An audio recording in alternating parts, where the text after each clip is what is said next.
మన అనంతపురంలో ఎన్నో అద్భుతమైన వినాయక విగ్రహాలు అయితే ఉన్నాయి. వాటిలో ఆపరేషన్ సింధూర్ విగ్రహం అయితే నెంబర్ 1 ప్లేస్లో ఉంది. శివాజీ మహారాజ్ని పోలిన విగ్రహము, ఖడ్గంతో అన్యాయాన్ని ఖండిస్తున్నట్టు, అర్ధనారీశ్వర వినాయకుడు, శివుడికి అభిషేకం చేస్తున్న వినాయకులు, ఎన్నో వైవిధ్యమైన వినాయకులు చాలా వెలుస్తున్నాయి.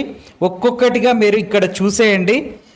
శివస్వరూపమైన వినాయకులు, శివతత్వాన్ని బోధించే వినాయకులు, ఒక్కొక్క చోట ఒక్కొక్క వైవిధ్యమైనటువంటి వినాయకులు పెట్టారు.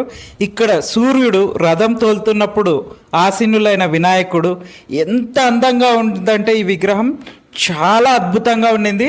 మేము చూసిన వాటిల్లో ఇది కూడా ద బెస్ట్ అనిపించింది. ఇవన్నీ ఒకే చోట అయితే కొలువు తీరలేరు.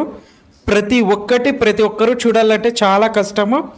ఇదైతే నక్షత్ర మండలంలో వెలసిన శివుడు ధ్యానముద్రలో ఉన్నటువంటి విగ్రహము చాలా బాగుంది. పర్పుల్ కలర్, నైట్ విజన్ అయితే చాలా బాగుంది. వాసుదేవుడు కృష్ణుడి యమునా నది దాటిస్తున్న థీమ్తో తీసుకున్న ఈ వినాయకుడు అయితే చాలా ముద్దుగా అనిపించినాడు ఇక్కడ వినాయకుడు. ఇంకా స్కూల్కి వెళ్తున్న ఒక స్టూడెంట్ ఎలా ఉంటాడనేది ఇంకా ఎంత బాగుందంటే స్కూల్ డ్రెస్ కూడా న్యాచురల్గా అది నిజమైన డ్రెస్సే, అది చేతిలో పుస్తకం కూడా. ఇంకా ఆపరేషన్ సింధూర్కి మరో థీమ్ ఇక్కడ నరేంద్ర మోడీ గారిని, మురళీ నాయక్ గారిని, మన జెండాని కూడా ఇక్కడ వెలిశారు. చాలా బాగుండింది ఈ విగ్రహం కూడా.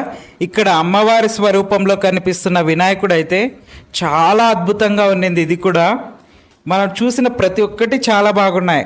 అనంత పద్మనాభ స్వామిని పోలి ఉన్న వినాయకుడు కానీ ఎంత బాగున్నాయంటే ఒకదాన్ని మించి ఒకటి, ఇది బాగుంది అది బాగోలేదని మనం దేన్ని కూడా పేరు పెట్టలేము. హంసవాహనం మీద ఇది చాలా మెయిన్ రోడ్లోనే ఉండింది. చాలా బాగుండింది ఇది. ప్రతి ఒక్కరూ దీన్ని చూసి అట్రాక్ట్ అవుతున్నారు. ప్రతి ఒక్కరు ఆగి మళ్ళీ చూస్తున్నారు. మన ఛానల్ని సబ్స్క్రైబ్